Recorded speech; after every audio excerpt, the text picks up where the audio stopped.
예, 우리 다 찾으신 줄 믿고 한 목소리로 봉독하겠습니다.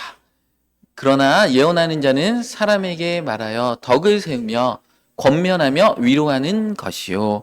아멘. 이 신약 시대 때 예언의 목적은, 성격은, 특징은 덕을 세우며 권면하며 위로하는 것. 그것이 신약 시대 예언의 주된 기능과 목적입니다. 근데 구약 시대 때 선지자들은 그렇지 않았죠. 하나님께서 말씀하신 내용을 한마디도 빠짐없이 1.1획도 틀림없이 그대로 예언해야 했습니다. 그게 이제 선지자와 선견자의 차이입니다. 그래서 이제 환상을 통해서 보는 자들은 주로 선견자라고 했고요. 음성을 통해서 듣는 자들, 아니면 그 입에다가 하나님의 말씀을 심겨준 자들은 이제 선지자라고 했습니다. 그래서 이제 구약의 이제 원어들을 보면 나타프라고도 돼 있고, 이제 마사, 나타프는 이제 이슬이 내리는 것처럼 어떤 단어들이 이렇게 떠오르는 것을 그렇게 예언하는 선지자들이 있었고요. 그 다음에 마사라고 해가지고 배가 막 부글부글 끓어올라가지고 예언의 영에 완전 사로잡혀서, 그 사우랑도 그렇게 했잖아요. 그렇게 예언하는 그런 마사 예언이 있고, 그 나바라고 해서 하나님의 음성을 듣는 그런 예언들, 구약의 그 히브리어 원어를 보면 다양한 예언의 형태가 나옵니다. 그래서 모두 정확한 내용이 하나님의 말씀을 다양한 과정들을 통해서 직접적으로 선지자들이 받아서 그 말씀을 예언했습니다. 그래서 선지자 개인의 판단과 생각은 원천적으로 배제를 해가지고 하나님의 말씀을 가감없이 전해야 됐습니다. 근데 구약의 예언은 그렇지만 신약의 예언은 오늘 읽었던 본문 말씀처럼 권면하고 위로하고 덕을 끼치고 세워주는 형태이기 때문에, 예를 들면 제가 그 몇 달 전에 이렇게 새벽에 기도했는데 어느 성도님을 향해서 제가 막 기도를 해야 하고 있었습니다. 그 고난 가운데 있으셔서 그 고난이 빨리 해결되기를 원합니다. 기도하는데 그 하나님께서 제 마음에 음성을 주시는데 그 성도를 위해서 기도하지 말라. 그 고난을 다 겪어서 믿음의 성숙한 상태로 가야 된다, 이런 말씀을 해주시는 거예요. 그러니까 그러면은 제가 그 말씀을 예언을 받았다고 해서 그분한테 그대로 전하면 어떻게 됩니까?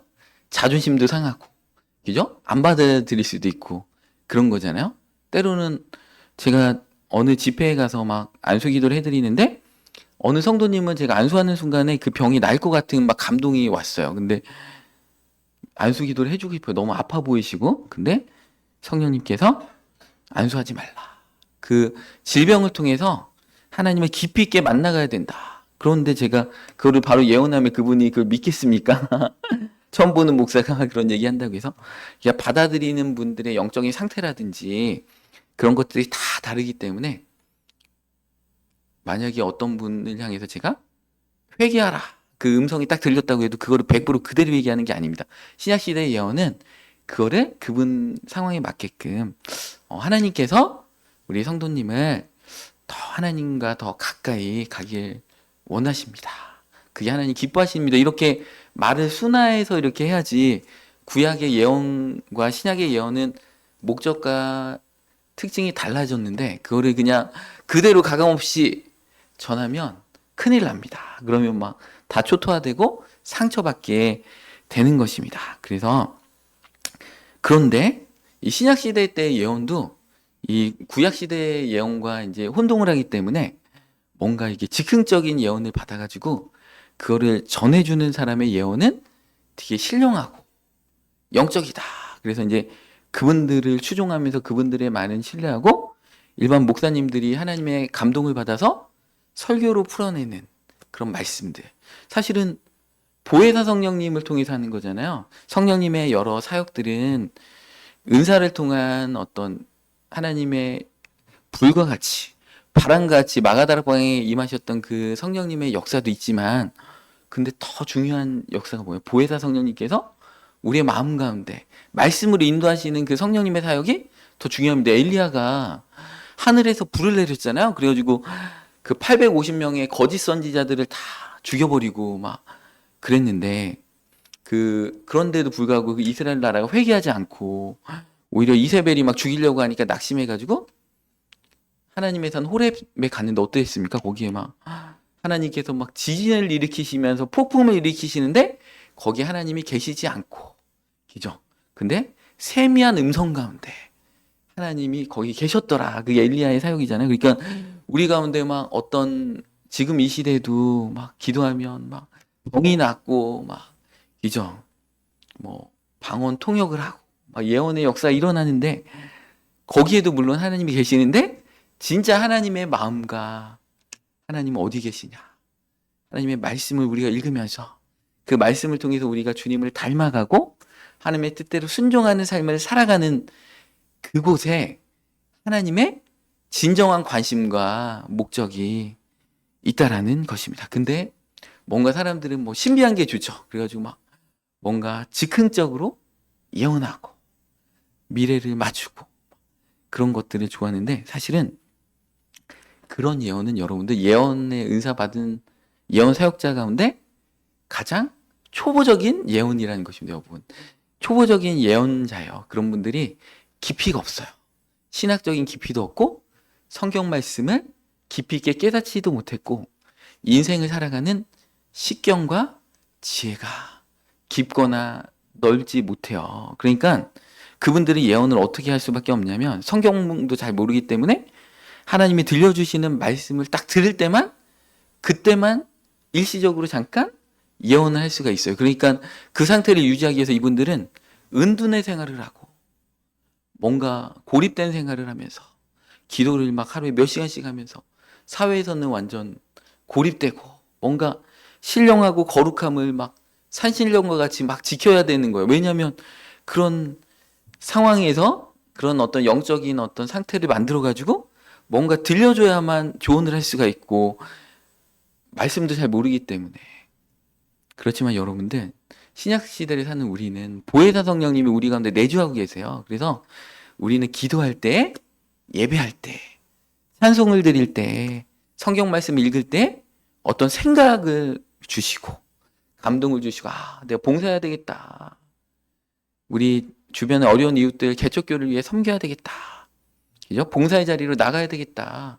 믿음이 연약한 분이 있으면 내가 돌봐야 되겠다. 이런 마음이 누가 줍니까? 이거 내 생각입니까? 성령님이 나에게 예언적으로 주시는 거예요. 여러분들 각자도 다 예언적이라는 것입니다. 그게 성령님의 감동이라는 것입니다. 그러니까 뭔가 즉흥적으로 초보적인 예언자가 하는 예언은 정말 최고의 예언인 것이고 교회 목사님이 말씀으로 권면하면 우리 목사님은 신령하지가 않아. 목사님은 영적이지가 않아. 뭔가 영적인 그 느낌이 안 나. 뭔가 막 신령하게 막 신령한 옷을 입고 막 그걸 해줘야 되는데 우리 목사님은 너무 일상적이야. 여러분들 일상적인 게 그게 정말 더 성숙한 것입니다. 여러분들 세상에서 박사학위를 받았다고 막 박사학위적인 막 전문적인 용어를 쓰는 게 그게 진정한 박사가 아니고 박사학위를 받으시면 이게 가방끈 짧으신 분들의 눈높이에 맞춰서 그죠? 내가 갖고 있는 전문 지식을 최대한 이해하기 쉽게 푸는 것이 그게 박사학위를 받으신 분들의 태도잖아요. 그런 것처럼 막 여기서 제가 강단에서 막 영어를 쓰고 막 신학적인 막 그죠? 전문적인 얘기를 저도 신학적인 전문적인 얘기 많이 알지만 안 쓰는 것입니다. 여러분들 믿어주시기 바랍니다. 그래서 그 성도님들과 이렇게 호흡을 맞추고 이렇게 하는 것이 여러분들 그게 정말 성숙한 신앙인이고 예언자라는 것입니다. 그래서 여러분들 그 가끔 보면 어느 목사님들 보면 이렇게 헌금 봉투를 받으면 막 예언을 막 해주잖아요. 그죠? 헌금 봉투를 보면서 뭐 크게 쓰리라, 막 주의 종이다, 막 그렇게 얘기하는데 그게 예언을 딱 들어보면 포괄적이고 두루뭉실해요. 그래가지고 또 그런 헌금 봉투 예언하시는 분들의 설교가 깊지가 않아요. 뭔가 인생의 깊이도 부족하고. 그러니까 물론 그 예언도 성령님이 주시는 예언은 맞지만 구슬도 꿰어야 보게라고 성숙한 예언자는 그런 두루뭉실한 음성을 받았다고 할지라도 그 성도님들의 삶과 신앙을 다각적으로 검토하면서 그분들에게 맞는 실질적인 솔루션, 해결책, 그죠? 그런 것들을 제시하는 게 성숙한 예언자로 이분들은 연단받은 자들이에요. 그런 예언이 중요한 것이지 어디 막 그 기도원 같은 데 가면 그러잖아요. 헌금을 꼭 하면은 그 봉투가 있어야지 예언을 해주잖아요. 그죠? 그러니까 그 봉투의 말을 듣고 뭔가 물론 삶의 어떤 방향성이나 징검다리가 필요해요. 예언이라는 게 그 성경 말씀은 시편에 뭐라고 그랬어요? 주의 말씀은 내 발의 등이요 내 길의 빛이니이다.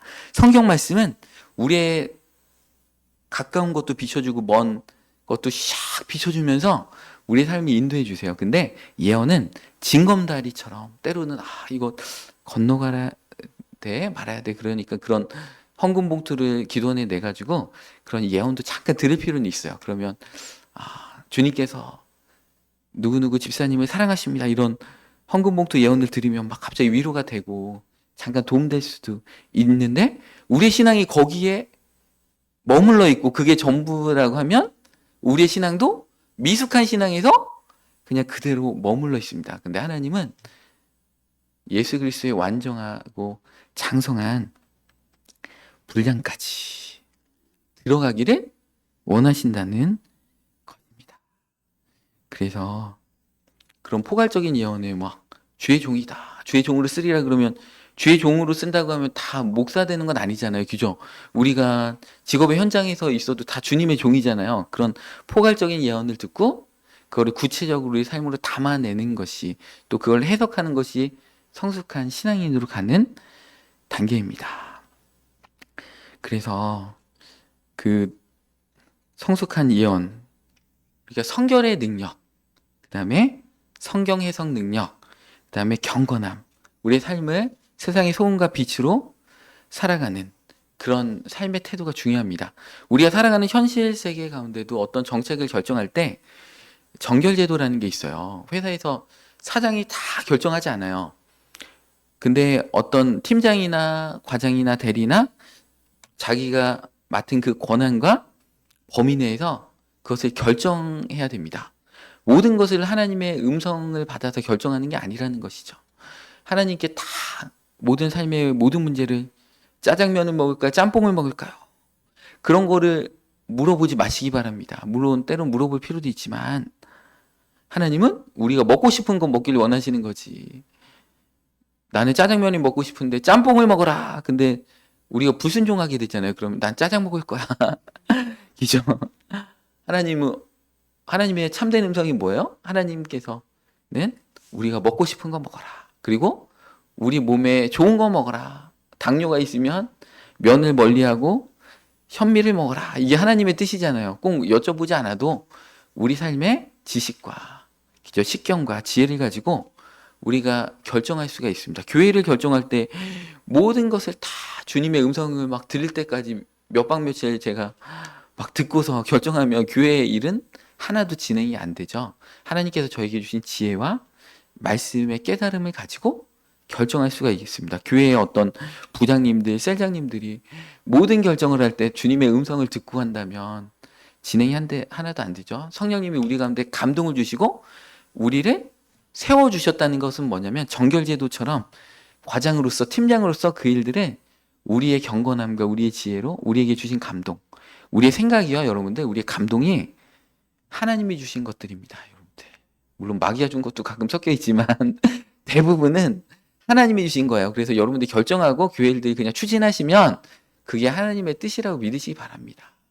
하나님이 주신, 왜냐하면 그 직분을 주셨을 때는 그런 감동과 지혜를 주셨다는 거예요. 그래서 회사 일을 다 사장님한테 물어보면 어떡합니까? 사장님 바쁜데 중요한 것만, 내가 인생에 정말 중요한 거 있잖아요. 여러분들 기죠? 어떤 배우자를 만나거나 어떤 직업을 선택할 때, 그죠? 이사를 어디 갑자기 서울로 이사 가야 되나? 막 이런 중요한 일을 할 때는 주님께, 그죠? 때로는 금식하기도 하고, 때로는 막 이렇게 주변 사람들에게 기도 요청을 하기도 하면서 하나님의 선하신 뜻을 다각도로, 그죠? 하나님의 음성 하나로만 결정하려고 하지 말고 하나님의 음성도 듣고 또 설교 말씀이라든지 돌아가는 환경이라든지 여러 또 나보다 이렇게 연세 많으신 분들한테 또 조언도 구하면서 다각도로 이렇게 해가지고 이렇게 결정을 해야죠. 어떤 예언의 초보자가 양신 역사 하시는 분이 저희 딸들이 이제 대학을 결정해야 되는데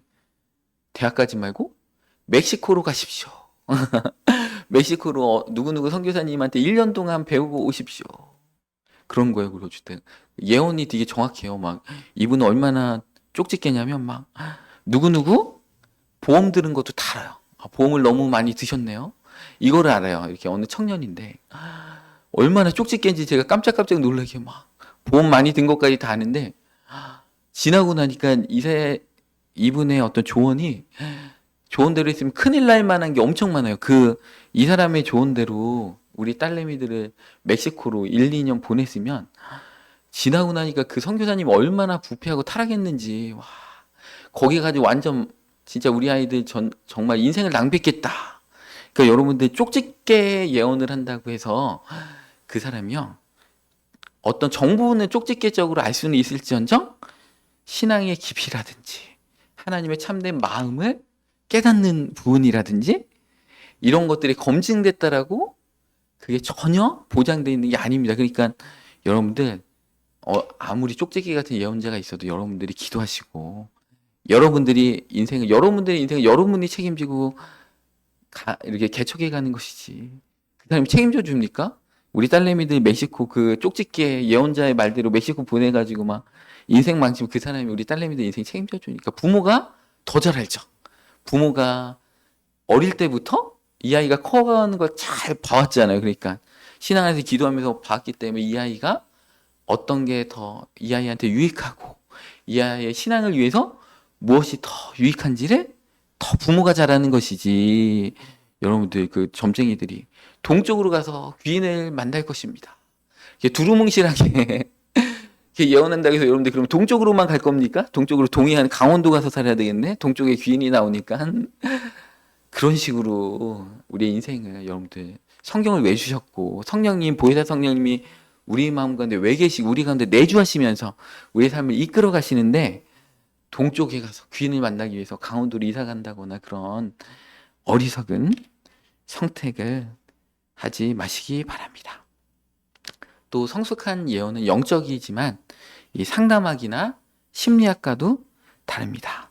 이 심리학이나 상담학은 너무나 중요한 정보를 주고 우리 인간을 깨닫게 하는데 너무나 중요합니다. 근데 영적인 깊은 어떤 인생의 문제에 갈 때는 약간 한계가 있습니다. 그래서 이 상담학도 이 주님의 그 말씀의 조명을 이렇게 받아야 된다는 것입니다.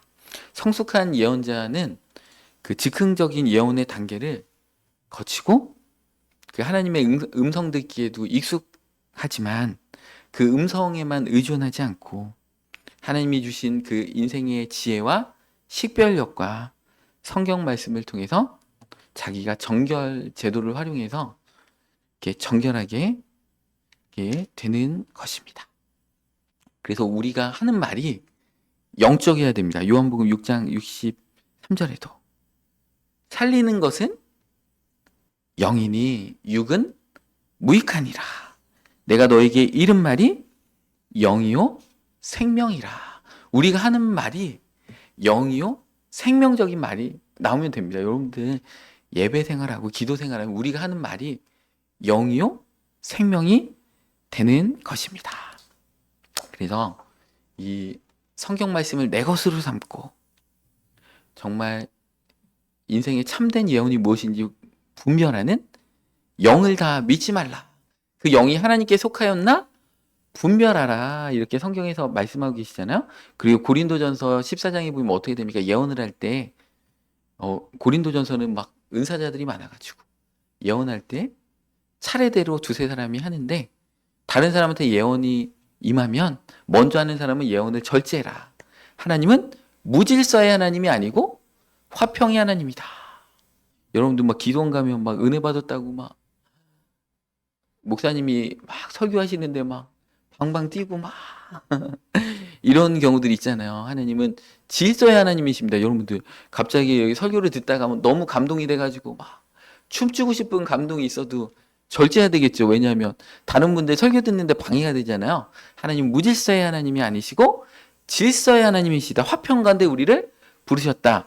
예언하는 자의 영은 예언하는 자가 컨트롤한다. 이렇게 성경에 써 있잖아요.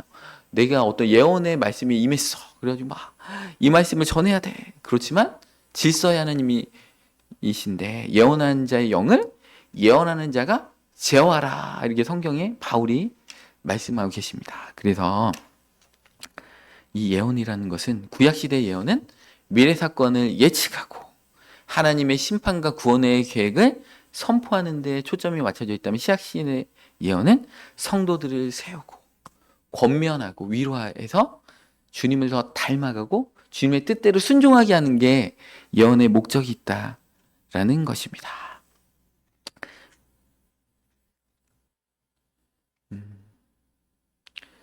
그래서 이런 성숙한 예언자로 가는 여러 단계들이 있습니다. 여러분들 막 제가 인도네시아에 가가지고요.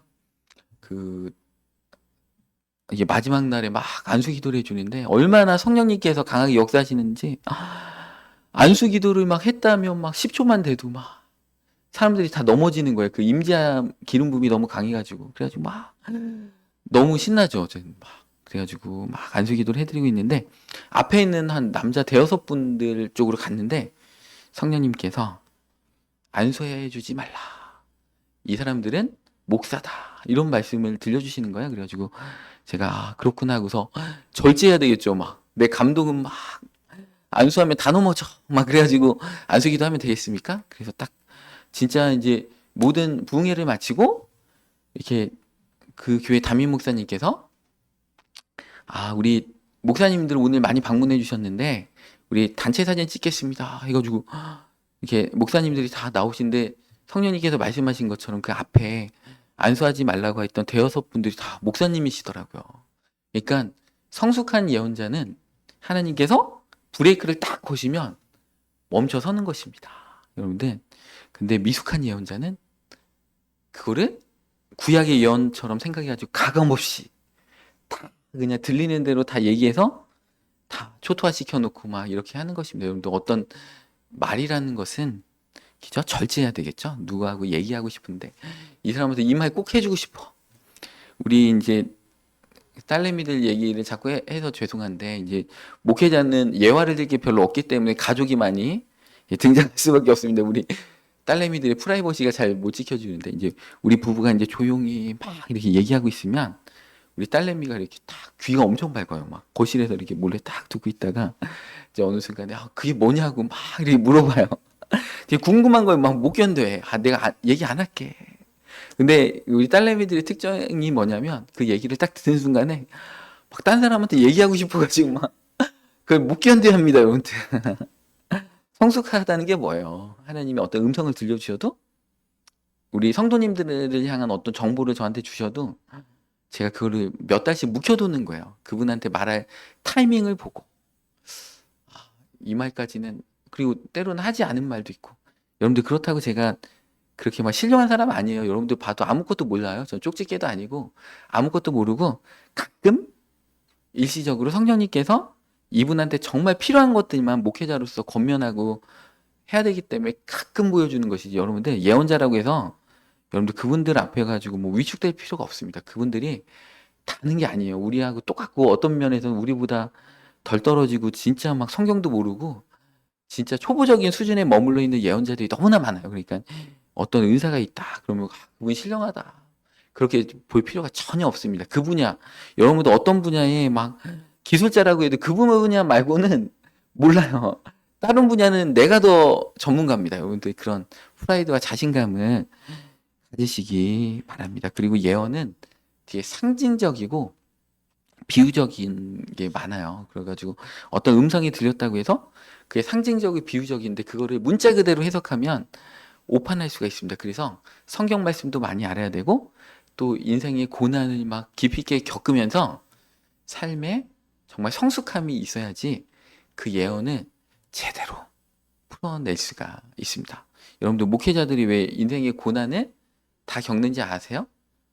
왜냐하면 성경을 보통 일반 성도님들보다 많이 아시잖아요. 목사님들은. 근데 인생의 고난을 겪지 않은 목회자는 성도님들을 바라볼 때 성경으로 정죄하고 재단합니다. 어떤 인생의 어려움을 당하신 성도님이 계시면 성경을 많은 목회자는 지식에 충만한 목회자는 아니 왜 믿음으로 그걸 돌파하지 않고 왜 순종하지 않고 그 알죠. 성도님들도 알죠. 집사님과 권사님들도 알죠. 근데 안 되는 거 어떡합니까?